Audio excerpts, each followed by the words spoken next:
It is 7:06 p.m. and we call this meeting of the Elgin Independent School District to order. I'd like to announce that there is a quorum of the board present, that this meeting has been duly called and posted in the time and manner required by law. At this time, we'll recite the pledge of allegiance.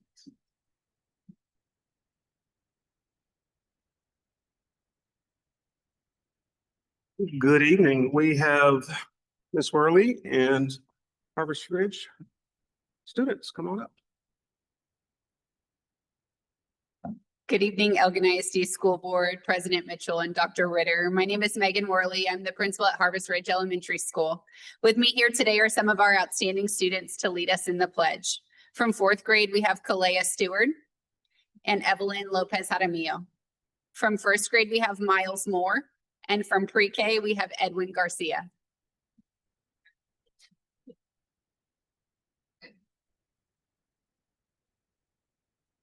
I pledge allegiance to the flag of the United States of America and to the republic for which it stands, one nation, under God, indivisible, with liberty and justice for all.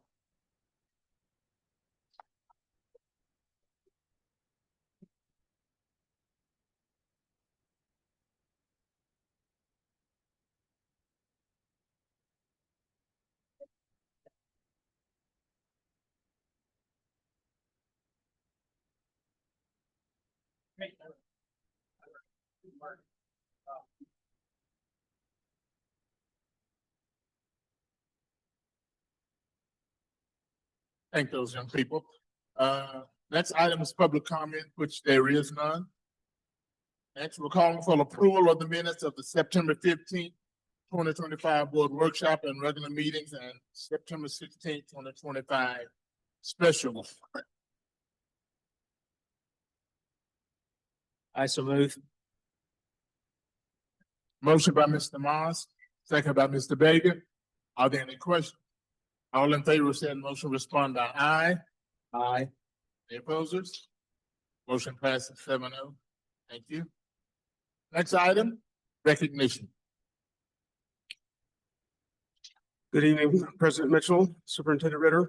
My name is Al Rodriguez. I'm the Executive Director of Communications and Community Engagement. Tonight we have 4 recognitions, and we're going to start with Ms. Keller. There we go.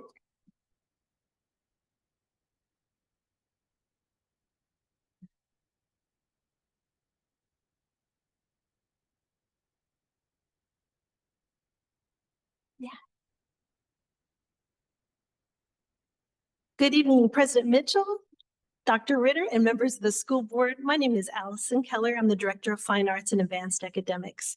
Every year, our choral students across the state have the opportunity to challenge and expand their individual musicianship by preparing a handful of pieces to sing in front of a panel of judges and compete against their peers for a position in the all-district, all-region area, and hopefully for a very few, a selection to the all-state ensemble. Our Elgin High School choir members recently competed in this extremely competitive competition, and 6 students earned a position in the all-district choir. And we have some awesome young men that are representing those 6. Right here, Otini Von Matz, we have Bo Harris, and we have Drake McCoy representing our all-district choir members. These same students competed in the all-region round this past Saturday, and 4 of them earned a place in the all-region choir. Not here tonight, but Brooklyn Mitchell, Bo Harris, Drake McCoy, and Gabrielle Valle. After last Saturday's competition, 3 now move on to area round on November 18th. Brooklyn Nickel, Bo Harris, and Drake McCoy. And hopefully we'll hear about some all-state members here soon. So please give them a big round of applause. It's a big honor.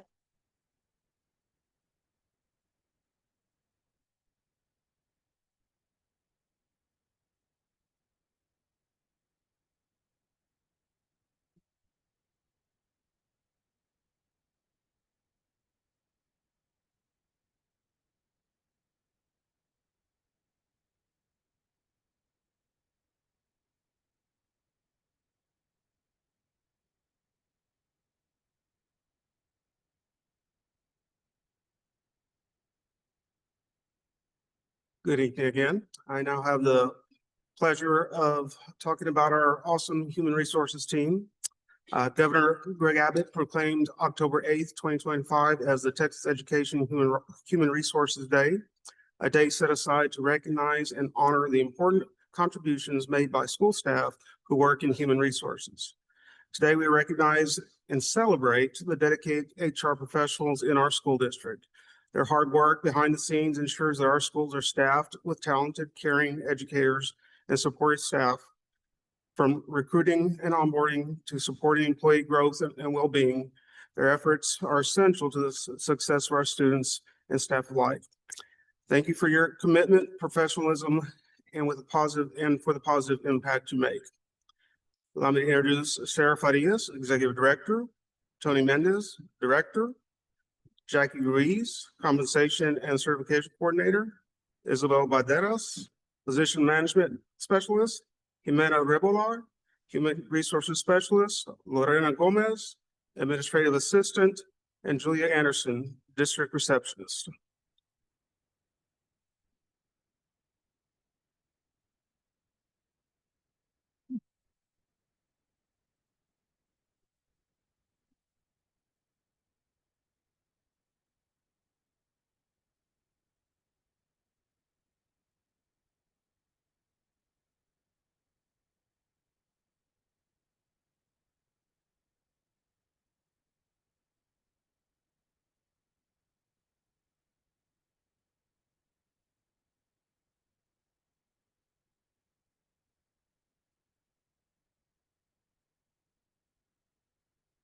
Good evening, President Mitchell, Dr. Ritter, and Board of Trustees.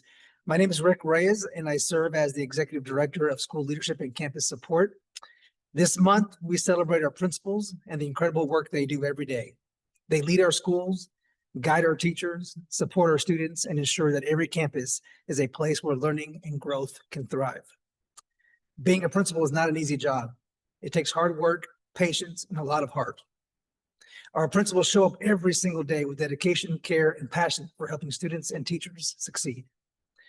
It's an honor to publicly thank them for their leadership, dedication, and the meaningful difference they make in the lives of their students. At this time, I'd ask that our principals approach the podium, please.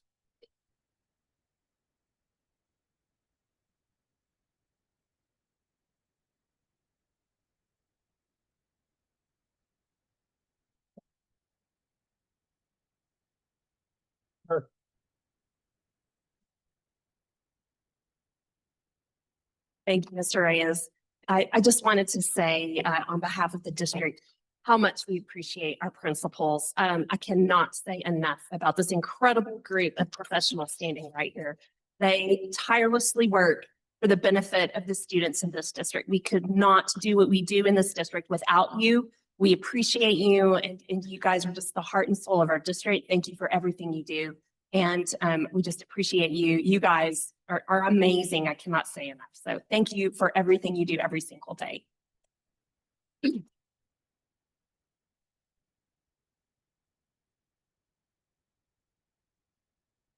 And in addition to that, I want to say that on behalf of the board, we want to publicly thank you guys for everything that you do. You've managed to take chaos and create calm.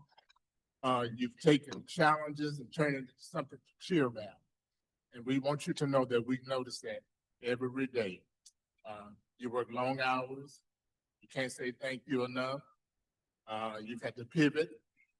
Education field seems like a war zone here lately, but you guys dust it off and keep going and keep going. And we are very, very proud that you are serving with the district. And we pray that you continue to be the very best that you are. Thank you all very much.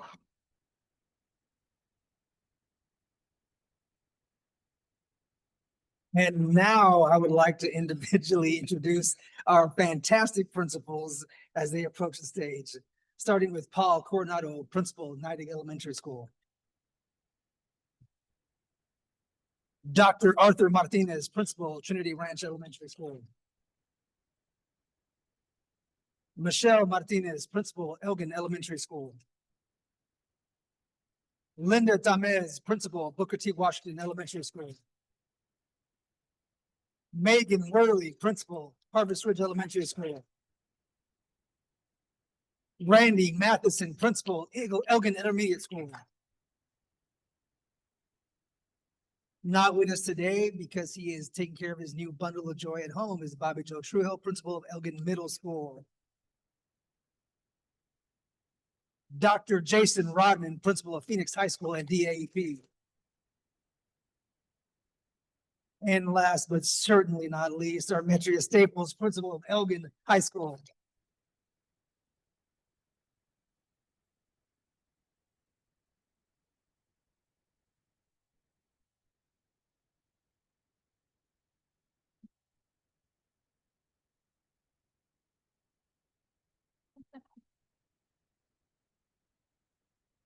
Thank you.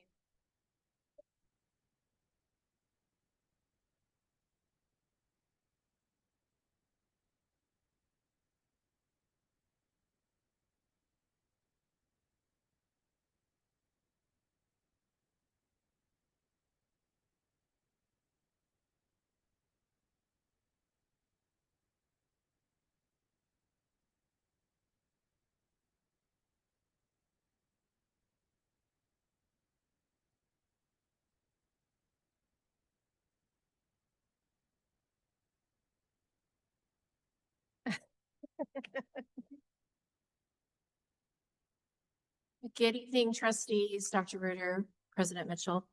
I'm Emily White. I am the communications coordinator here, and I'm happy to present to you our One Team, One Dream recognition. As you know, our theme for the 25-26 school year is, as we just mentioned, we're all in this together. Each month, we will honor an EISD staff member, team, or community member who goes above and beyond to embody that spirit. The One Team, One Dream Award celebrates those who work collaboratively to solve problems, care for or support others, and hold high expectations for themselves and our students. So first up, we have three nominees or three recognitions tonight. We're really excited about that. And first up, we're going to be celebrating one of our most active community members, Miss Megan Howard.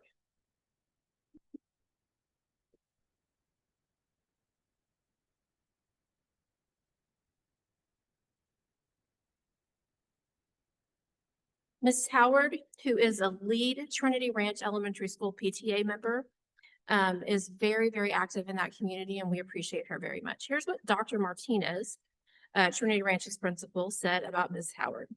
Megan has been a tremendous support to our campus, serving as the lead PTA member. She has volunteered her time to be present at all events and has provided food for our staff. Always very important. She always asks what is needed and how she can help, and she shows up. She is the epitome of being in this together. She cares about all of us at TRES, and it shows through her actions. She is deserving of this recognition. Way to go, Ms. Howard. Congratulations.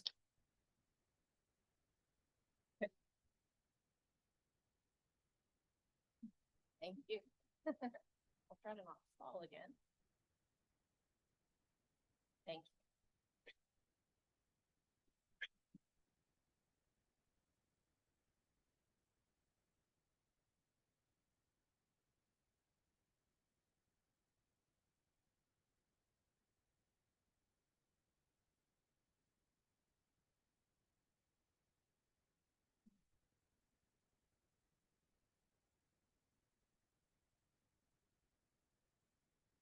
Thank you.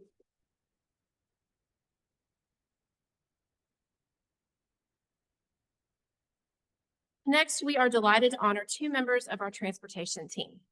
Miss May, who drives bus 79, and Miss Letitia, who drives bus 80. I'm hoping that they are here tonight. Yay!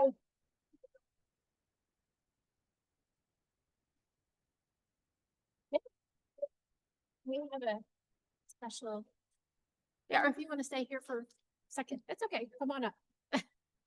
Yeah. Here is what their colleague, Diana Glenn, said about these outstanding team members. These two teammates show love every morning and afternoon to our Wildcats and myself and Amberly Linderman at EIS. They are both always so cheerful and they always show love to our kids. They make bus duty not so miserable in the heat, and Ms. Linderman and I adore them both. Please show your love for Miss May Freeman and Ms. Letitia Kinchin Irving.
And now we'd like to honor another truly hardworking team in EISD.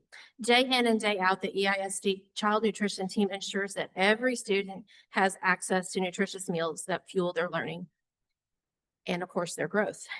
Their commitment to serving with warmth and positivity creates more than just meals. It creates a welcoming experience that students can count on. They work hard day in and day out with smiles on their faces. Please welcome the one and only amazing EISD Child Nutrition Department.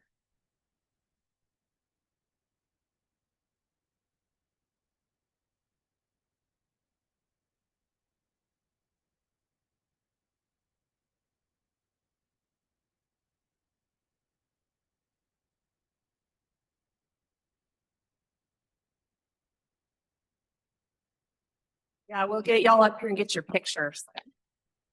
Come on up.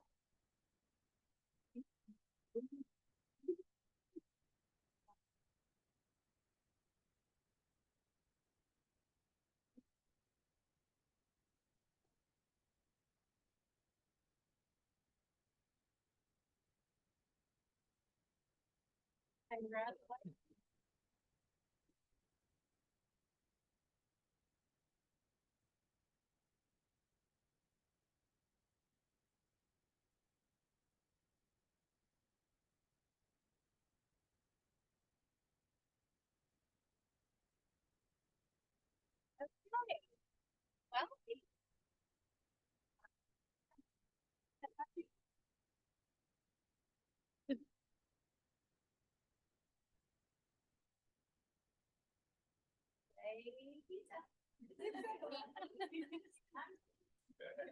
thank you.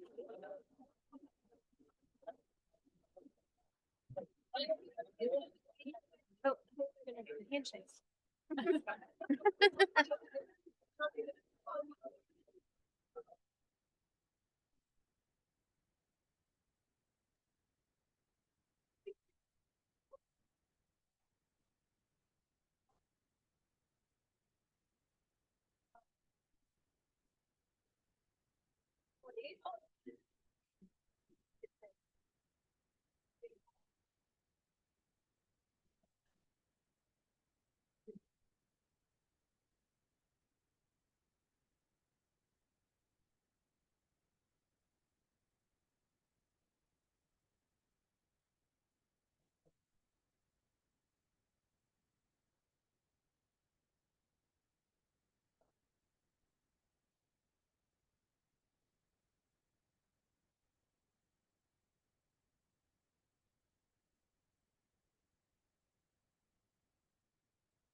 Well, how about that for a prime example of us all being in it together?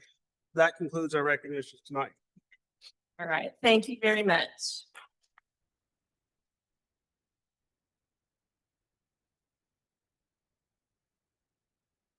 All right, great job. Of course, we knew who the loudest group was. That's okay, they feed us well. Thank you. Next item, we're gonna move to the superintendent's report. All right, thank you so much. We've had a whole lot going on this fall, and since our last meeting, the week of our last meeting, we had homecoming. So just a brief, just some great pictures. We noticed Drake McCoy, he was king, homecoming king. He was just up on the stage a minute ago. Yes, it was so exciting. And Maya Campuzano, I want to say her name right, was our queen. It was a great evening. We had the community pep rally that week on Wednesday with a little parade with student involvement in student clubs and community clubs. It was just a wonderful evening. The football game, it was packed. The stands were just packed. We had so many people come out for that game and support our kids. So it was a wonderful evening and it was enjoyable for everyone. So that's fun. All right. This month, we also had our district advisory council. This is the group that gets together under the direction of Dr. Stormy Hickman, who obviously was taking a selfie in that picture. But yes, it was her fault. It was, and I think Ms. Wilson and Ms. Walter-Scheidt were in attendance as well at the advisory council. This is a really important group. We have folks who come from our campuses. We have all of our representatives. This is the group that helps us make lots of very, very important administrative decisions in the district. So we really appreciate them. Okay, you can change it. I did not get a picture. She shared it too. Okay. All right, on October 14th, we had a professional development in the district. We so appreciate the days that the board approves when we do our when we approve our calendar. We believe in, and our school district believes in, our board supports embedding professional days into our school calendar so that our teachers and staff can receive much needed support and learning and days that are protected for that. We also had our elementary campuses had parent conferences embedded in one of those days. They had campus time where they did professional learning communities and learned about their students and really looking at data and trying to plan instruction based on the student needs. Such important time. And then all of our departments provided training for their groups. It was just a really, those were great days that we had in the district of time that our students got some time off, and we all got that Monday off. That they were working hard on the days that we were here without the kids. So we really appreciate that. Great professional learning. Our Elgin Education Foundation Top Golf event was such a success. And I see some of our members out here, and just and we'll have them up here for recognition also. But this event raised $70,000 for the school district. Yeah, I take cherish and thank you to that Elgin Education Foundation board and to our vendors. We have lots of them also in the audience who were there. We couldn't do it without you. This will go to support our teachers with innovative teaching grants that we will use to help promote our compelling purpose in our district, that we want all children to have access to that engaging and innovative instruction and learning experiences. So it was a wonderful event. Thank you to everyone who had a part in that and the organization in support of that day. We have had lots of fall open houses. Most of our campuses, if not all of them, some of them are still coming up, had so many parents coming for parent involvement with open house. And that's always an exciting time to have them come into our buildings and see the amazing things that are happening. And just our parent involvement numbers are off the charts. I'm so proud of our campuses. Thank you all for the job that you've done with our open houses and opportunities for them to be on campus. Next, we have Custodian Appreciation Day. This is a wonderful group of folks, of course, near and dear to our hearts. We recognize them every year. This happens in October, and this was a time for each campus and department to recognize their custodians with with gifts or meals and those things, but really it's just our time to say thank you for what they do for our buildings, for our schools. We couldn't do it without them, right? The work that they do keeps our school buildings in tip-top shape where our kids are and our teachers are working as well. So thank them for that. We had the Toyota Express Maintenance Contest Competition. This was October the 10th when our Elgin High School automotive students competed, and it was hosted at the ACC College in Round Rock. And we had seniors that got 3rd out of 8 teams, brought home a trophy, and a shout out to Michael Silkett and Brandon Kirshner, the teachers and club advisors to the EHS automotive program. We're really excited to see our kids doing more and more and expanding competition opportunities, and they're all performing so well when they go out there. Elgin ISD, Elgin High School is really showing up for these opportunities. Here's another one. It was the Wildcat Barbecue, and they are now state bound, so that's exciting. And we will have these guys up to the stage at a future board meeting. On Friday the 10th, we hosted for the first time, we hosted this contest at the high school. And it was a day that the kids were out of school, but lots of adults were here. I did get to judge steak. I think we had some other judges. No, like grilled cheese. I know it was amazing. And our kids, I'm going to see, because we got 3rd place overall, regional champion, ribeye 3rd place overall, and we won regional champion. So congratulations to our students and our program. Maggie Howard, our director, and I look forward to hearing more and really honoring those kids who are doing such a great job in that program as well. All right. This was a very nice event. Once we were Eagles at Booker T. Washington High School alum event. I know Mr. Mitchell was a major part of this and the organization of this. It was an opportunity for alumni from Booker T. Washington High School to come out, and they were at the Wildcat Stadium for a pregame event. And then on Saturday, this was at the campus and just a time of recognition. And it was like a reunion. It was amazing. And some of the educators even who had taught in that building and taught these when they were kids. Then we also had a surprise visit from our coaching staff at the high school. And they brought a helmet for Mr. Shorty Russell, who is a longtime volunteer for our football team and athletic department, and surprised him with a helmet that had his number from when he was in high school on the helmet. So it was a really special day, and it was a great, great time. Looking ahead, we have Hawkeye coming up, and that's a big thing, of course, in Elgin. We have lots of our students and teachers, staff who participate in that event. For the weekend, we have Pearls Before Swine Art Show opening gala October 23rd. Again, lots of student entries.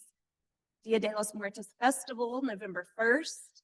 Thanksgiving break, we have that week of November 24th through 28th that the district will be closed. And then we have the lighted Christmas parade on December 6th with, again, plenty of student involvement and organizations represented in that parade. So great opportunities, come out and enjoy, great time to enjoy our community and the support that we get from our community. Thank you. Oh, enrollments. I thought I was done. I'm not done. Our enrollment, we're up to 6256.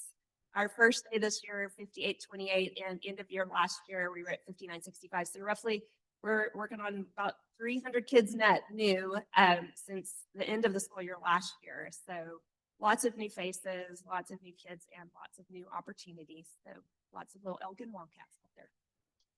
Yeah, thank you. Thank you, Dr. Ritter. We appreciate that. The only thing I have to say that we were Eagles. I'll get it to Shorty Russell. Deal with that the rest of my life. But it's all good. It's all good. Next, we talked about the district advisory committee, and I didn't want to steal Mrs. Walter-Scheidt's thunder. Mrs. Walter-Scheidt is going to report on those activities. Oh, well, I think Ms. Wilson also was at the meeting. I think when I came in, we were discussing the scorecards. And I think everybody was alert to what the scorecard is. Also, we divided up into groups and worked on each individual part of the scorecard. But I think there were two things that I went out there or left the meeting with. one of the things that they talked about was having the district leaders meet on the campus with the superintendent. That they felt that that was very important, and I think that came out. The other thing was that everybody seemed to have be on the same page, that the presidents, or the people that are the parents, it was hard to get the parents involved. And I think there were a lot of ideas that were put out, but I think it's a universal problem that you have with the parents getting them involved. They're busy. Some of them are very busy, but some of them have time to wait in line for an hour before school is out with their kids. So maybe that's a resource that probably could be used. But anyway, that is kind of basically, I don't know, Ms. Wilson, do you have anything to add? No, I think that was good. It was, it's fun for me as a new board member. I'll keep using that I'm new. But it was a great opportunity in those discussions. Like, you can show someone the data, you can show someone or tell someone these are the things we're gonna work on. But when we broke out to those groups, we were really able to say, if I were a parent, if I'm a community member, what are those things that the district can actually say, this is what we did to achieve that outcome? And then there were some conversations when we said there was this district speak language. And for some of us, we're like, what does that really mean? What does that mean? And so I think it was an eye opener of how we can use some plain language to make sure that when we're reporting out to the community, we're really all on the same page and knowing exactly where Elgin ISD is going and what that looks like. Right. Thank both of you for those reports. So this concludes the school board president's report. Next item, we'll move to the consent agenda. Being asked to approve tax report refunds and adjustments for September 2025, approve financial statement and budget amendment listings for September 2025, approve investment report for September 2025, approve CTE courses for 2025-2026, approve virtual homebound waiver, approve campus improvement plans, consider approval of electric easement for transportation center, approve purchases greater than $50,000, A, the Apple Tree curriculum and resources for pre-kindergarten, B, special education staffing from Emergis, and C, consideration and approval of guaranteed maximum price, GMP, for CTE press box project, and then finally, approve staffing recommendation. That's our consent agenda. Are there any questions regarding any of those items? Motion to table item G.4.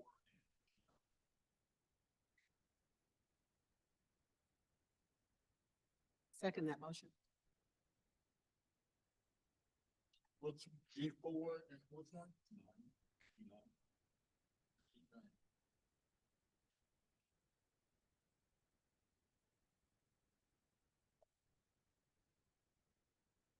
You want to ask questions about it, or you want to bring it to a later?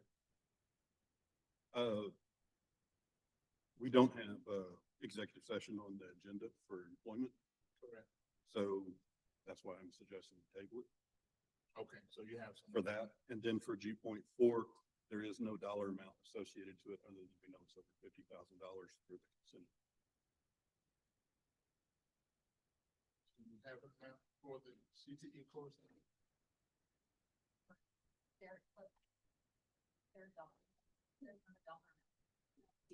Ms. Howard, okay, Sir Macon. Ms. Howard also take it. It's a dollar account, yeah. Oh, there's no dollar amount associated with the CTE classes. Other than, So are we hiring new people? no, we have staff for those positions, for those classes currently. They're certified. They're certified. Yes, sir. The only dollar amount associated is the funding revenue that we would be generating by adding those courses. Some may not understand how CTE actually makes money for the district. They may need to know that. Is this a good opportunity to explain how that works? It's first, this is Maggie Howard, our Sorry. director, and she didn't know. Start I'm with that. sorry. Okay. My name is Yeah. Maggie Howard. I'm the director of CCMR. You didn't know you were coming to the mic tonight, I so did my not. apologies. I did not. Yes, I can explain how CTE funding works. So for every CTE course, there's additional weighted funding that we receive depending on what level of course it is. There's 3 different tiers. of courses. A tier one course receives an extra 10 cents on the dollar for every student enrolled in that course. Second tier receives an extra 28 cents. Third tier receives an extra 47 cents on the dollar for every student in that course.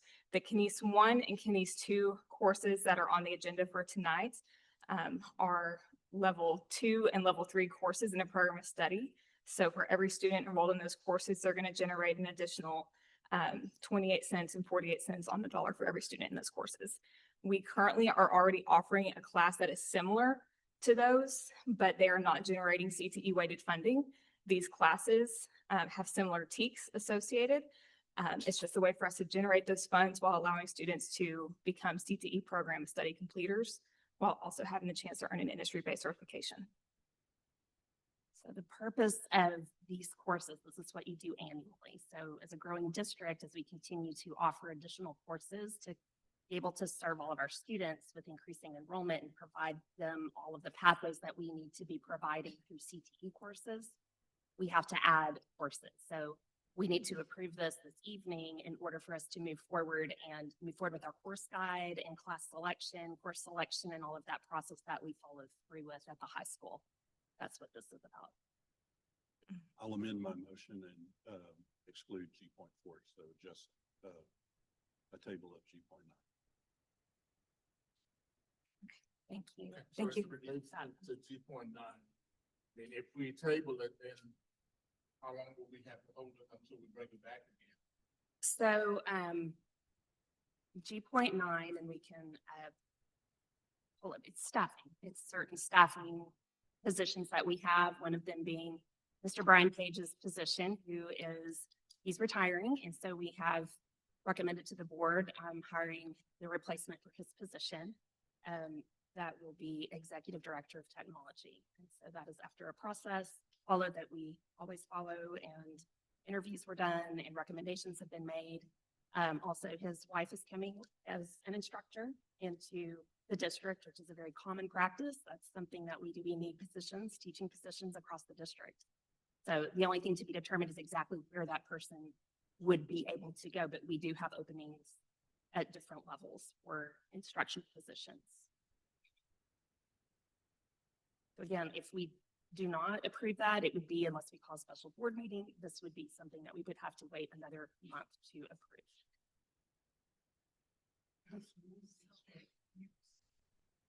Right. None of them are new positions. They're just open. So this person could go and find other positions while they're waiting for us to approve? Or we could lose that. Yes, Or could we call a special executive session to go ahead and discuss the salary and whatnot that goes along with it? But before we go there, we'll need to address the motion that's at hand. So Mr. Barker has made an amendment to the motion to keep item G4, but he's asking to move to table G9, and that has been seconded by Mrs. Reese. That's correct? All right, so then we'll have to make a vote on that motion. You're voting, if you vote yes, that means you're voting to table. Vote no, then we'll go on with the recommendation at hand. So the motion has been made. All in favor said motion, respond by aye. Aye. Okay. to table. Raise your hand so I'll make sure we do the right number. 2, 3. Okay. 3 yeses. No. 1, 2, 3, 4. The motion is denied. 4, 3. We'll move forward with approving of that staff. All right. Next item H, information item. I make a motion to approve we the need to consent approve? agenda. Oh, I'm sorry. Yeah. Yeah, the rest of it, yes. Yeah. Now the motion to approve the consent agenda. I make. Motion by Mr. Miles. Second. Second by Mrs. Walterstein. Any other question? All in favor said motion, respond by aye. Aye. Any opposers? Nay. Motion passes 6-1. Thank you. All right, information item, bilingual report, After Hickman. All right, good evening, President Mitchell, Dr. Ritter, members of the board. I'm Dr. Stormy Hickman. I am the deputy superintendent here, and I get the pleasure of working with our bilingual department. So I've asked Dr. Lisa Clark to come up and be my backup here as we provide this report to you this evening. This is a required report that the board has to receive once a year, just that details our bilingual program. Please know that every time we come to you with information regarding our student performance, we include information about our bilingual students. This particular report has information about teacher waivers, which is something we have to provide specifically. So first, I just want to quickly go through the campus programs that we have here in Elgin ISD. So you'll see at our elementary campuses, 4 of them have one-way dual language bilingual and content-based ESL. And then at Niding Elementary, we do have 2-way dual language programming.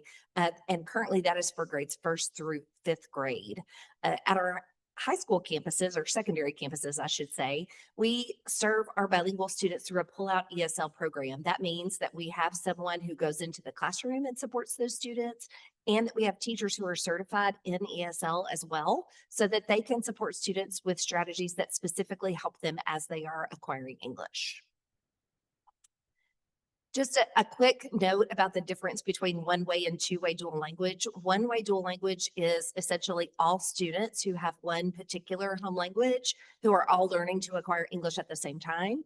A 2-way dual language program is actually where you have integrated students who are native English speakers and in our case, native Spanish speakers who are in the classroom together learning both languages. For our ESL content-based and pull-out, it's actually quite similar, and we offer through all grade levels, but primarily this is in our secondary levels. It is essentially saying that we understand that emergent bilingual learners need specific strategies in their instruction, and we want to make sure that our teachers are equipped in order to provide them with those specific strategies for language acquisition.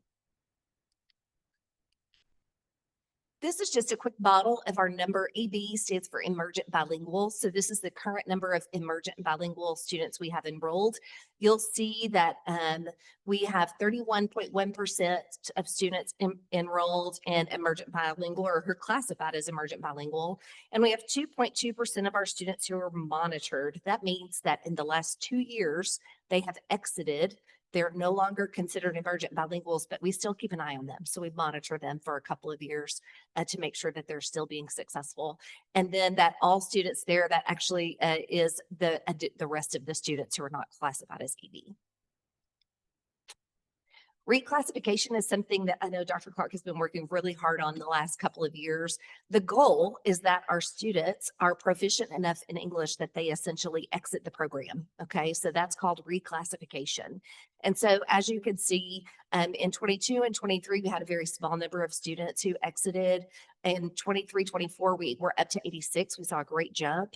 And then last year in 2025, we actually exited 104 students. In order to exit, a student has to score a cumulative score on the TELPAS exam of Advanced High. And that's a test that they take annually that measures listening, speaking, reading, and writing in English. So they have to be Advanced High cumulatively. And then additionally, they have to pass their state assessment or their STAR in language arts. If they accomplish both of those things, then a committee called an LPAC committee, it's similar to, you may have heard of an ART committee, makes the decision about them exiting the program. So our goal is that the longer the students are with us, the more they're acquiring English and becoming proficient and therefore are exiting. Hiring and recruitment, it's no secret that finding bilingual teachers is our biggest challenge. Finding teachers who are appropriately certified. That's not special for us. That is true across the state of Texas. And we, gosh, Dr. Clark and I probably talk about this 3 times a week. Like, where are we and what are we doing to make sure that our teachers are appropriately certified here? We do offer stipends for our bilingual certified teachers, $7,000. It's a pretty hefty one because that's how important, how difficult really it is to find these particular teachers. That helps us be competitive with surrounding districts. And then if we have an ESL certified teacher serving in our dual language program, we offer them a stipend as well. Additionally, we do exam fee reimbursement for teachers who pass the ESL supplemental exam. We want our teachers to be ESL certified because it just documents that they're equipped to work with our emergent bilingual students. So we support that. And then I will also really commend Dr. Clark in some of her staff in the bilingual department are almost finished becoming train the trainer for the ESL Academy. So we will be able to hold our own in-house training to help people get ready for that ESL test. It's kind of a tough test, but if you know what you're in for, then you do better. So we're going to be able to really support our teachers, helping them go in to take that. And then, of course, we do recruit at job fairs, through social media, and through various recruiting companies if they happen to find someone to help us. This is really one of the things that we're required to report to you in this, and that is those teachers who are on bilingual or ESL waivers and exceptions. We have to file that waiver with TEA by November the 1st. We will have 32.5% of our teachers who will be on an ESL waiver and 8% who are on the bilingual exception waiver.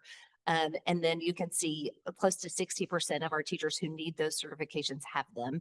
So this is not ideal or where we want it to be. I will say it is in line with what you can expect to see just about throughout the state, and perhaps even a little better because we're doing everything we can to get our teachers certified in ESL specifically. Bilingual is a little bit trickier, but ESL for sure. We also are providing professional development for teachers. We actually had 312 teachers and staff attend a professional development this summer that was provided by our service center and also our bilingual department. That again is that what are the specific strategies that we have that we use when we work with our English language learners. Parent engagement is the next item on the list. We do have Leslie Montoya coming. She comes in next 2 weeks. In 2 weeks, she starts again, October 30th. She does parent engagement workshops for our bilingual families. She's come to Elgin to do these for several years and is quite popular. So we're excited to bring her back just to do some seminars and learning to connect with those bilingual parents. So we feel like they're being supported in our community as well.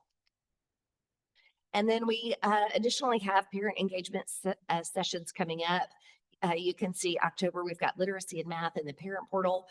Perhaps one that I'm most excited for, I know the bilingual department's been working really hard on, is in November, they're going to be really helping parents understand what it means whenever your students take the TELPAS exam and what it means when they take the state assessments and why those are important and what they can do to help support their students in those. Unless you're an educator, I would say TELPAS is probably like just one of those acronyms out there that nobody really knows what you're talking about. And so we've had a lot of work this year in helping our students to understand its importance and help really starting to prepare them for that. And then with that, we will take any questions that you have, and I have backup. So let me know what questions you have. Do you ever work with the library with that? Because I know that they have the Spanish and bilingual programs there too. Do you ever have any contact with those people or? The public library? Pardon? The Elgin Public Library? Yes.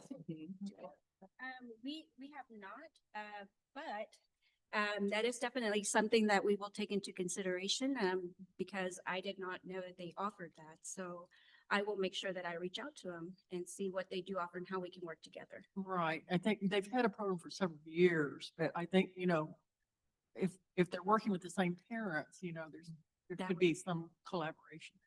Yes, ma'am. Thank you. Thank you. I also would just like to highlight the progress that our students are making and say thank you. When you showed the slide about the number of our students who are passing their TELPAS and showing success there and growth, it's very remarkable considering that we had, I think my first year here, we had 2 students that were actually showing proficiency out of the program. So for that to have just quadrupled or more, it's just amazing. Thank you. And we just are excited to continue to see the growth of all of our kids and the success that we're seeing. We see it in the classrooms too, and in their work that they put on the walls. Appreciate it. Oh, I wanted to say that that's the principal's hard work. We can't take credit for that. We will help them with a lot of the processes, of course, with LPAC, making sure that we do follow those processes and we do exit students at a very high rate. But all the hard work was people sitting in here. So I want to thank them because they're the ones that got us where we are. Thank you. Thank you. Thank you. Oh, wait, we have one more question. I have one question. On one of the slides, you showed that there was 104 in 2025 that exited the program. Mhm. How many total students were they? Or how many total students do we have? Total students who are emergent bilinguals. Yes. I think I have that number written down on these notes pages. You sent it to me today. I want to say 29 more than we did last year as far as being enrolled in language programs. 104 of the students that, that's the actual number of the students who reclassified. I would have to pull that number for you. It's about 31% of our students who are classified as emergent bilingual. So quick math, it would be about 2,500. So obviously we want to see that number go up, but we also know that we don't expect them to reclassify in their first year. And so where we would really like to see those reclassifications going up the most for us would be in upper elementary. By like third or fourth grade, students who've been with us since pre-K, we should be seeing them reclassify at that point. And then of course, any students who come to us as they're older, we want to make sure that before they leave our system, then they have acquired enough English proficiency to exit as well. So 104 students is way better than it was before. We are continuing to look for ways to increase that as well. I want to add to that, we have had a lot of growth within different campuses as well. And that means like growth, like one level. And then we had one of our campuses that even grew students 2 levels. So we have that growth also to look at other than just the 104 here, right? But we are actually making a lot of progress, or they are. All together, we're all in this together. That's right. And of course, that is the focus, the things we put in place, people we hire, and everyone who pulls together for student success. Thank you. Thank you. Thanks. Priority 2 report, professional learning and highly effective staff. So, Executive Director of Human Resources. Good evening. President Mitchell, Dr. Ritter, Board of Trustees. I'm here to present Priority 2 update, specifically Priority 2.1 and 2.2. That is professional learning and highly effective staff. So looking at Priority 2.1, we are showing significant progress in sustaining and enhancing our Grow Your Own Teacher program, and in our annual review and update of pay structures that reflect a high commitment to high quality staff at all levels, and some progress in our innovative support systems for new to profession teachers and new to rural staff. You may remember last fall, I presented the Teachworthy Partnership. Teachworthy is an alternative certification program that anybody with a bachelor's degree can enroll in so they can start working on their teaching certification. But in this case, we've partnered with them on a bigger program, and that is an additional partnership with the Indiana Wesleyan University, and it helps us to provide support for our paraprofessionals, our classroom aides, our administrative assistants, long-term subs who've shown a commitment to Elgin ISD and want to become teachers, but for whatever reason, whether it's time or financial constraints, they have not been able to complete their bachelor's degrees. And so what we do is we provide them with a salary that it's lower than a teacher, and we use the difference to pay their tuition at Indiana Wesleyan University. We cover their tuition, their fees, their books, and in return, they are taking on all the responsibilities of a teacher. They have a teacher job description. They get the same observation as a teacher. And it's very successful. They are showing a lot of progress. At this point, we have 3 cohorts. The 3rd cohort just started their classes last month. And we've got principals reaching out to us all the time, wanting to recommend someone for the next cohort. So we've got additional classroom aides, admin assistants, and long-term subs who are wanting to become teachers and expressing that interest. So an opportunity to grow. Once they complete their bachelor's degree, they moved into the Teachworthy portion of the program, which is the alternative certification. So now they're got their bachelor's degree, they're earning a teacher income, and they are participating in the ACP or alternative certification program like any other person who wanted to become a teacher, but maybe didn't take that route originally. Mentor program, we are doing an in-house mentor program right now. We provide mentors to all of our first and second year teachers, any teacher who's in an alternative certification program, and our classroom instructors. The classroom instructors are the ones that I just spoke about with the Teachworthy and IWU partnership. We have 52 mentors right now. Those are teachers who are certified, have at least 3 years of experience, and have shown success in their T-test evaluations. They have highly productive classrooms, great classroom management, and they're supporting our brand new teachers. You may remember before we were part of the mentor program allotment. That was a grant through TEA that we no longer qualify for because we've lost our rural status. But another way that we can qualify for it later is by having a great teacher pipeline program, which is what we're doing with the Elevate Elgin Teachworthy classroom instructors. And so we're hopeful that we will be able to be a part of the mentor program allotment in the future. And the next cycle for that opens up in 2027. So our program should be pretty solidified and we'll be able to apply for that at that time. We've also continued our partnership with TASB in our salary studies. We did a big salary study a few years ago, and since then we've been doing pay maintenance. And because of that, we were able to get a 3% increase at midpoint for all of our employees who were not granted the state-funded raises, which was our teachers. We were also able to make some adjustments for some of our staff members who their positions and years of experience may have been off market. We were able to make those adjustments. Last week, we submitted our pay averages to TASB so that we can continue to use our data in statewide comparisons. And this week, we have submitted our data for our stipends. So we're continuing this process with TASB to make sure that we are staying on target with our market comparisons and remaining competitive in the area. The teacher incentive allotment, there's been a lot of talk about that. On October 12th, we submitted our 24-25 teacher performance data and student growth data. We were submitted for review, and that data will be forwarded to Texas Tech for data validation, and we should hear back in the early spring semester. I looked at the calendar last year. We got it about February 5th, 6th, somewhere around there.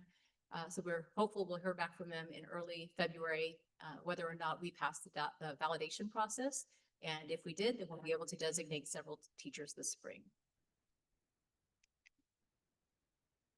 2.2 is our growth and development, and we are showing significant progress in our professional development calendar and PD plan and implementing leadership development programs for staff so that they can move to the next level of employment.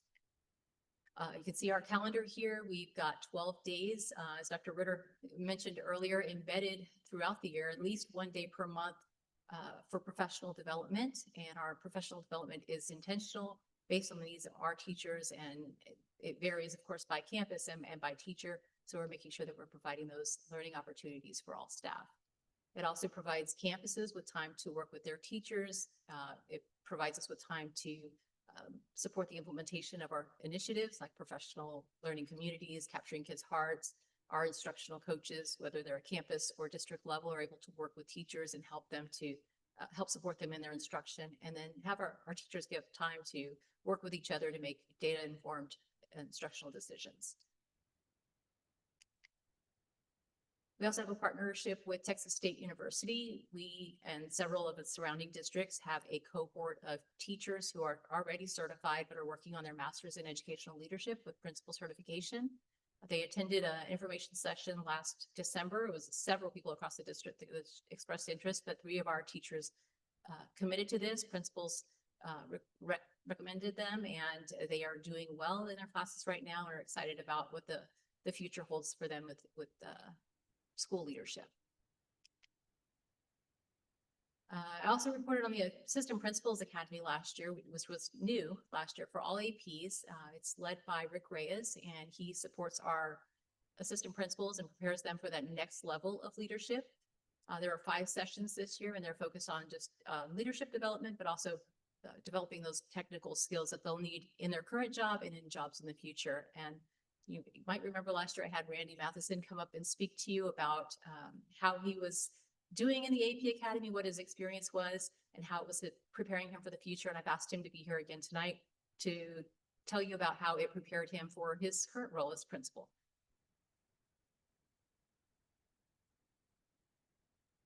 Good evening. Good evening, President Mitchell, members of the board, Dr. Ritter, and members of the cabinet. Thank you so much for giving me this opportunity to speak to you about my experience in the AP Academy.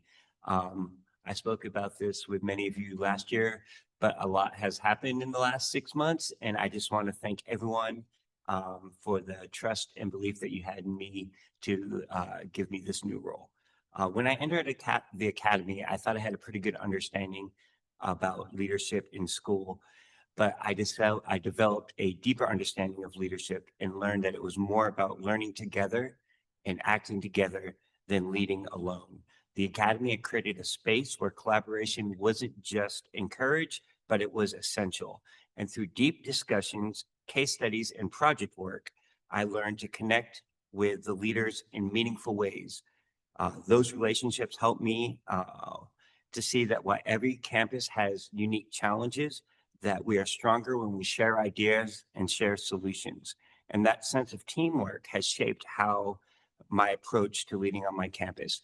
Just this year, I've already been to 2 campuses and watched how Dr. Martinez and Ms. Worley lead their PLCs. They do so with such professionalism that I wanted to learn what they got going on. So I want to thank them for allowing me to go out and visit them and continue to mentor me. And that kind of teamwork is something that I learned in this AP Academy.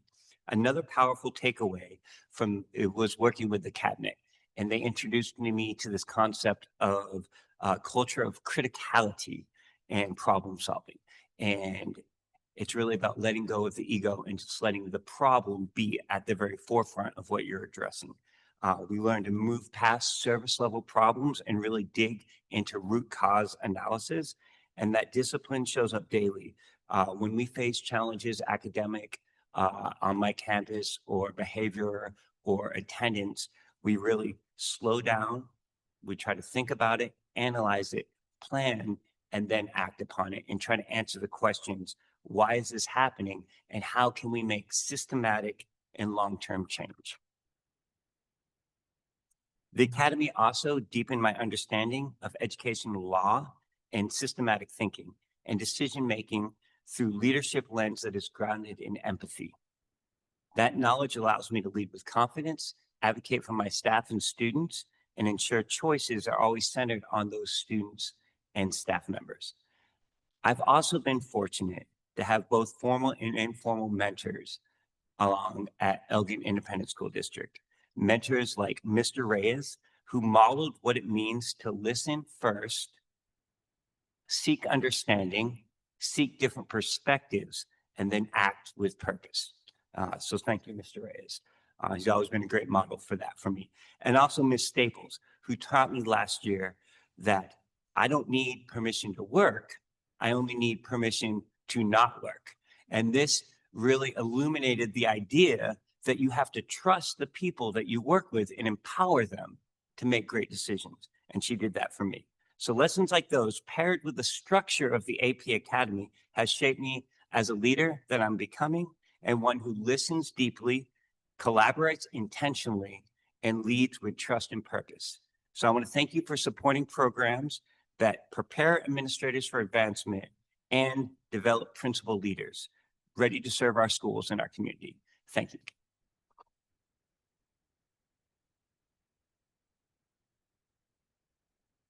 While you're taking the mic, I just want to add on to that. We now have, when you come into a district and you start assessing, and after COVID, things were very difficult, but just with instructional leadership and how you find leadership positions in school districts right now, it is not easy to find good leaders who are willing to pick up and move and come to a new district. Therefore, it's very important that we do grow our own and that we develop our own bench. That is what we are doing in our district. And because we have that, we have the ability to attract people who want to come to our district. And that's very important. We never want to lose sight of that. So all of you, every principal in this room, you serve as a mentor to your APs who are in that program with us. And we are developing a bench of leaders, future leaders, and providing opportunities for we have this pipeline of leadership that we've developed in this district and are continuing. So we appreciate you. Thank you. There's some additional leadership development programs we have. Elgin High School Teaching and Training Program. That is a program where high school students who have expressed an interest in becoming teachers have the opportunity to take classes to prepare them for that, but they also go into the schools and work with students under the supervision of our certified teachers. When they come out of this program, if they've completed all of its requirements, they do come out with an educational aid certificate. So they're ready to be hired on as paraprofessionals. I spoke earlier about the Elgin Elevate program. That's our partnership with IWU and Teachworthy. Into Learning Professional Development is something that district leadership participated in last year. We worked together in a book study and how to make change happen in your department or on your campus. And so this year we're working on implementing our learning into our respective departments. Dr. Ritter leads weekly principal collaborations. That's a time for principals to come together. They can participate in professional development. Sometimes they're informative sessions, but there are always opportunities for principals to collaborate with each other. They're the only ones experiencing what they're experiencing. And so it's a good time for them to come together and really talk about being a principal. Highly qualified paraprofessional training. That is a program when we hire paraprofessionals. They don't always have an educational aid like the ones coming out of the Elgin High School Teaching and Training Program. They come from other walks of life, other experiences. And so we are required, before we can put them in front of kids, to provide them with that certification opportunity. Typically, we would send them to the region center, the service center, and it's $300 a person. It's very costly. So what we've done is we've invested in our own person. Jackie, she's already gone, but Jackie Ruiz is our coordinator for compensation and certification. And so she's gone through the training so that she can turn that training around. And this year she has saved us a little over $10,000 just by training our new paraprofessionals. And now they all have an educational aid certificate. And we're now kicking off fall recruiting season. Job fairs are happening at the universities. They just started last week, and we are going to be attending several throughout Texas. We'll be hoping to bring back some certified teachers because that's where the brand new certified teachers are, is at the universities. And so we'll be kicking that off over the next few weeks. And that's all I have. Do you have any questions for me? Thank you. Thank you. Next item, priority 4 update, construction projects including 2021 and 2024 bonds. Good evening, President Mitchell, Dr. Ritter, Board of Trustees. I'm excited to be with you once again tonight. Before I jump into my regular presentation, I just want to give a quick introduction to one of our, excuse me, a new employee of my small team. We've talked a lot about local folks tonight, so I just want to introduce Eli Salazar. He is a local Elgin graduate. Worked with his just a quick background. Mr. Salazar worked with his family's contracting business all through high school, and following high school, went off and got his degree and made his way back to Austin. Worked a few years in commercial construction for a large concrete and commercial construction business as a project manager. And, you know, after a few years, got tired of Austin traffic and found his way back to Elgin. So we're very fortunate that he found our job posting, and he filled a replacement position for us for a construction project specialist. So he's working right now basically as project manager over some of our projects here with the bond and some of our capital projects that are safety grant funded and some of those types of things. So we're certainly glad to have him on board. He's only been here a few weeks, but certainly already proved himself worthy of being back on board as an Elgin Wildcat. We're glad to have him. So.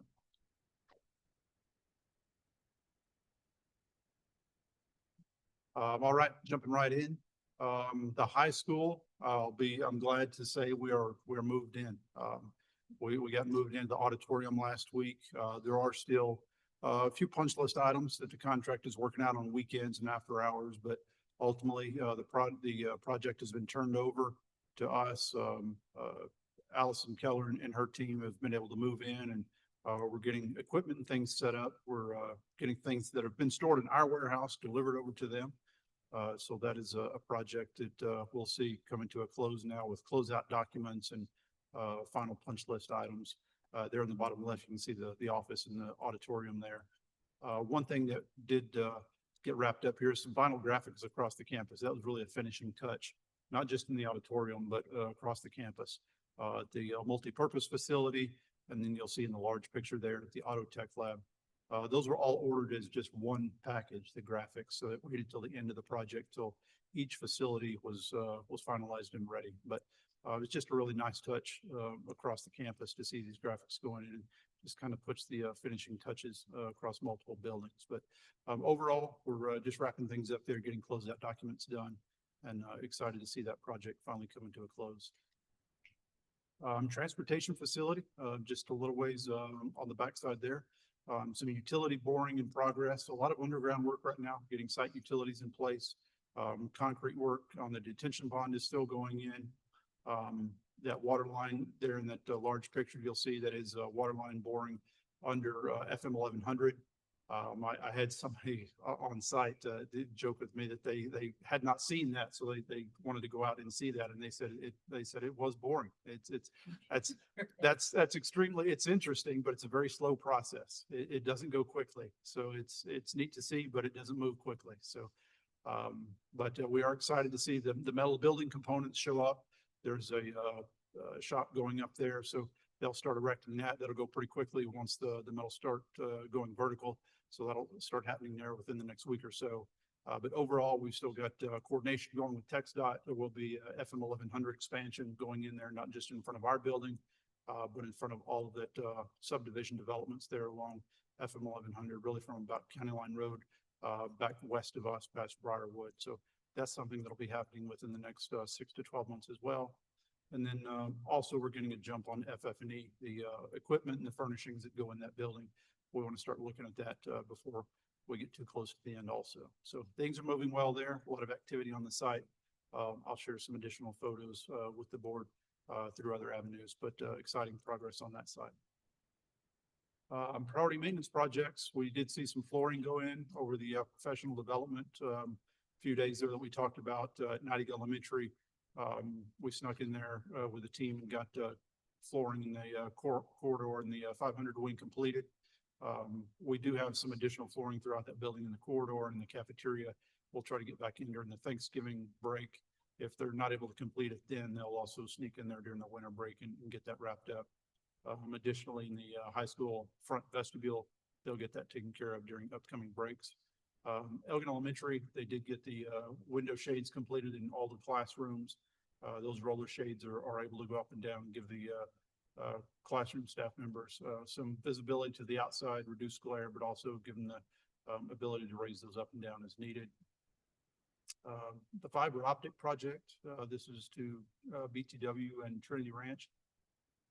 Wow, this project has been just short milestones. We were scheduled to get this fiber pulled across both railroad tracks, Union Pacific and Cap Metro this past weekend, and that got pushed to this coming weekend. So that's our new target, but it's just been incremental. Again, this has been another really small project with a lot of really small milestones involved. So that's our next one, and then getting a bore permit to go underneath FM US 290. That's the next one as well. But overall, we have made some progress. We got fiber pulled into Trinity Ranch now. So that is good news. And we've got fiber on the other end terminated inside the technology building. So we continue working on that, but there's a lot of red tape and permitting involved in this project, but we'll continue moving ahead. HVAC improvements, a lot of these projects we're in the final stages. Elgin Elementary, we're just really working out the final closeout documents for that project, but I do want to note that we are bidding right now on the next phases of Elgin Elementary's projects to wrap up the remainder of their bidding, their building efforts there to get their HVAC completely renovated, in addition to administration building. Both of these projects would come back to the board in November for award and then potentially start maybe as early as spring break, but most likely next summer.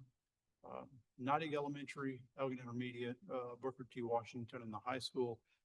All of these campuses saw renovations over the summer. The units have all been turned on. They're working. Controls are all working. But right now we're working through our commissioning effort and test and balance teams to get final punch lists working. We think we may have a little bit of rework to do at Booker T. Washington. Some of the units are sitting a little crooked. So we'll continue to work with our commissioning contractor, and the contractor remains engaged with that. They're not going anywhere. So we continue to have weekly meetings with them to make any needed corrections and get those units exactly as designed. But overall, we're looking good. All units have been tested for heat cycle as well. They've been tested on the weekends to make sure heat fires as we get into the cooler weather. All of that has been checked out, and we're ready for any cold front that we can be hopeful for. So we're ready there. Moving on to 24 bond. This project is moving incredibly fast. So Legacy Oak Middle School, you can see there in the large photo, that's already the building footprint. And I'll say I put this slide deck together a week and a half ago. That project site, Dr. Ritter and I were looking at it today. It looks significantly different already. You can see the, if any of you remember me sharing some overall site plans where you can see the driveways and the roadways, all those are already in place. Just in the week and a half since I put this slide deck together. From FM 1100, our driveways are already, the base is poured, not concrete, but all the base work is already poured for the driveways. It looks like a complete site. So the site work crews, they're moving incredibly fast. Right now we were pouring footers, concrete footers for the building slab. We've got our first underground utility inspection this Wednesday for underground electrical. Underground plumbing is also starting. So these teams are moving really quickly. But, you know, we started this project with an aggressive schedule, about a 21-month schedule to get this project open by June of 2027. And to be honest, we were all kind of nervous about that. But right now, things are still looking good. We're still holding the schedule, and we're committed to that. One of the other things I wanted to point out here was the irrigation water well. This is the first campus. I've tried to do this at a couple of sites since I've been here, and I could not honestly get a well driller to commit to finding water on any of our sites. But we did here. We dug a test well and we got good water. So we think we'll need another one for the amount of irrigation that's going to be on that site. But this has saved us already significant money just in what we know we would have paid in irrigation over the life of the school. So it's just something that we did a little bit differently, but just wanted to point that out. We try to save where we can and approach things a little bit differently on each of the projects. Overall, we're still working with TxDOT. We did get our new driveway alignment in this past week. We moved the construction driveway to the north. That is where the permanent drive is going to be.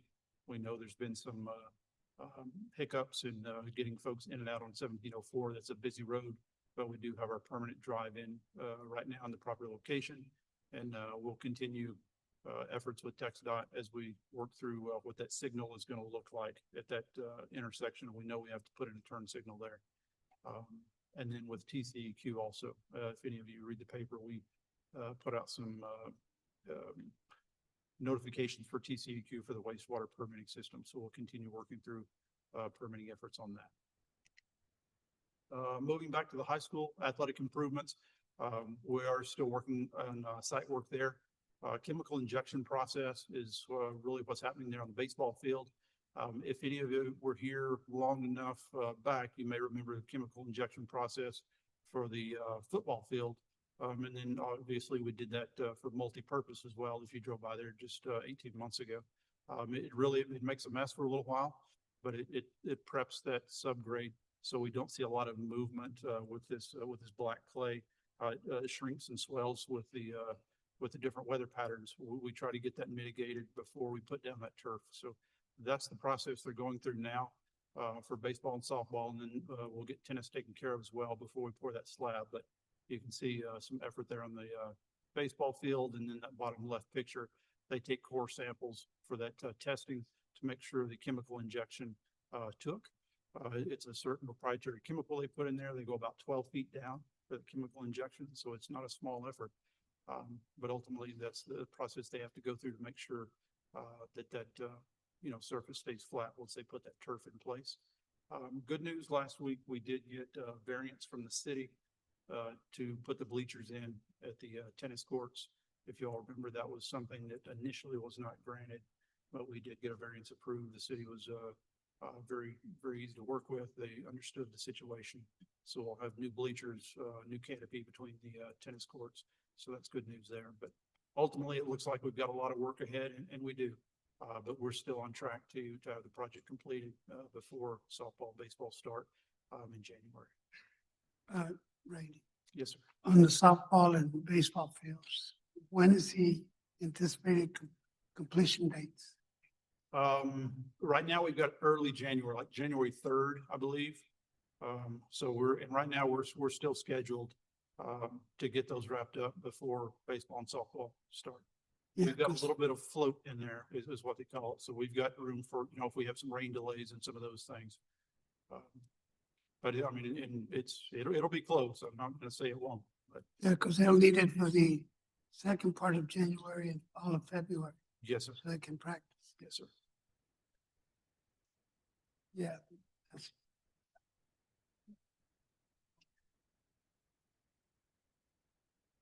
I have a quick question. On Cove Fields, are they gonna regrade it? This field running very well. I know it's turf, but Yes, there'll be a drainage system put in for each one. And though it's not necessarily shown here, where if you've been out there and you saw where our other contractor S&P had that large staging area for all of the high school work that they've been doing over the past couple of years, where that staging area is currently fenced off, and even where it's fenced off today, they're going to do some drainage swale there that ties into the detention pond that's out there by Phoenix High School, that big modular. The underground drainage for these fields will have underground storm piping. That storm piping is laying out there on site. It'll all be taken underground and go into that detention pond.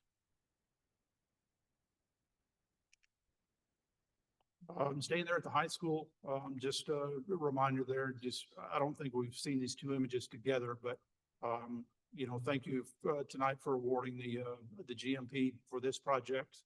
This will allow us to get started with Bartlett Cock, to get them engaged, issue notice to proceed. Obviously, construction won't start until after our last home game, but this will allow them to start engaging some of their trade partners to be moving forward. But this gives you an idea of, the existing facility there, the size of the press box compared with what it'll look like as we begin to add CTE classrooms and a production studio and those types of spaces into that new press box. And then, of course, on the right, we want to, recognize, much like we did with S&P when we started remodeling the high school and adding on, logistics is going to be key. We want to work with not only our trade partners, but we'll talk to Coach Anderson and the team out there on a logistics plan, make sure folks have access to the facilities they need.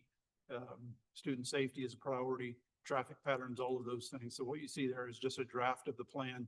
We'll work through multiple revisions to make sure student traffic doesn't conflict with contractor traffic and vice versa. Make sure folks are where they need to be. If we need to adjust boundary fences for contractors, those types of things. So all of that is thought through, and we go through multiple revisions just to keep traffic and contractors, everybody separated to the extent they need to be, but while also allowing the work to carry on. But also excited, just really excited to get this project finally kicked off. So appreciate everybody's effort on that. The homestead. So this project, as we get drawings completed, one of the things we'll be looking for is the GMP, similar to what we approved for the press box. We'll be looking to bring this back next month. A GMP number 1, but we will have an early GMP for this project for some of the little bit longer lead items, and with a second GMP 2 in December. This will be a very tight turnaround. We'll get about 8 months of construction once we award this.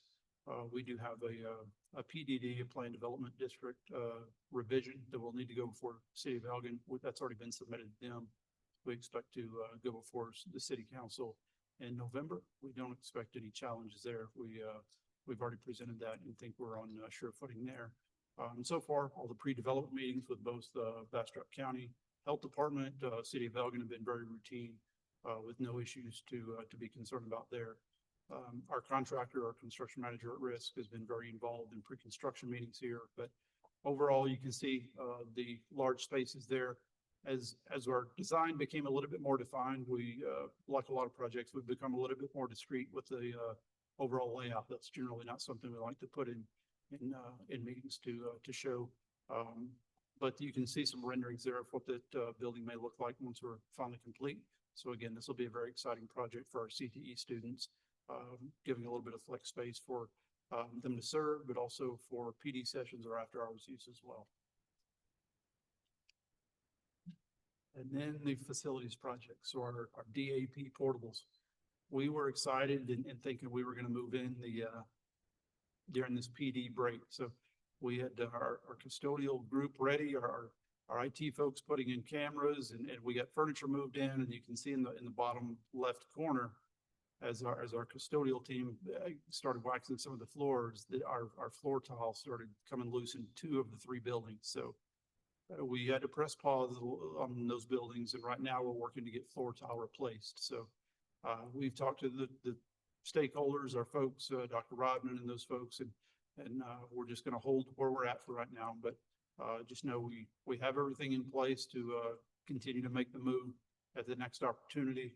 As soon as this floor is in, I think we'll be ready to go. So we're getting very close. Unfortunately, some of these small projects, you just seem to be the ones with the little hurdles in them, but we're still very close on that. Any final questions? There was an issue on AC at Harps Ridge taking so too much air, but not too much air. Did y'all get that technical deal figured out? Yeah, we're still with Harvest Ridge, we're still meeting as a group every Friday, making significant progress. We've engaged the architects, their engineers, commissioning agents. We've got an independent commissioning agent that our architect has hired on their dime, not ours. But it's been a very collaborative process over the past 6 weeks and made significant improvements. Their controls contractor and their mechanical contractor have identified some things that had been causing us concern over the past year, honestly. They've begun to make adjustments to those, and we've seen big improvements over the past few weeks. Yes. Thank you. Thank you. Next, we have an action item. Consider approval of campus name for the former Circle Brewery. Catch it before you left. Right. Yes, good evening again. So I think most of you know, approximately a year and a half ago, the district purchased the former Circle Brewery. At the time, there was some question about what that facility would be, but as we saw here tonight, I think the goal for that property now is CTE mindset. Obviously, the first project is a culinary arts facility. Overall, that project is part of a 22-acre site. It's got a direct adjacency to the Mary Christian Burleson homestead. A lot of you know that building is identified as the oldest building or the oldest home in Elgin. At one time, that was all one tract. It's only been in years past that the 2 were subdivided. So our thought with the culinary arts effort that we're managing now, and with the potential growth of that program, moving into potential gardening and horticulture, we think it would pay homage to the land site and to the historical significance of that area, to continue to call that building the homestead. That's what we've been fondly calling it for the past few months. So right now, that's going to be our recommendation. That recommendation does align with board policy as well, tying it to a geographical area. So at this time, it's going to be administration's recommendation is to call that facility the homestead. We got a recommendation. Mr. Rainey, motion in that regard. Motion by Mrs. Waltershine. Second by Mrs. Wilson. Are there any questions? All in favor of said motion, respond by aye. Aye. Any opposed? Motion passes 7. Thank you.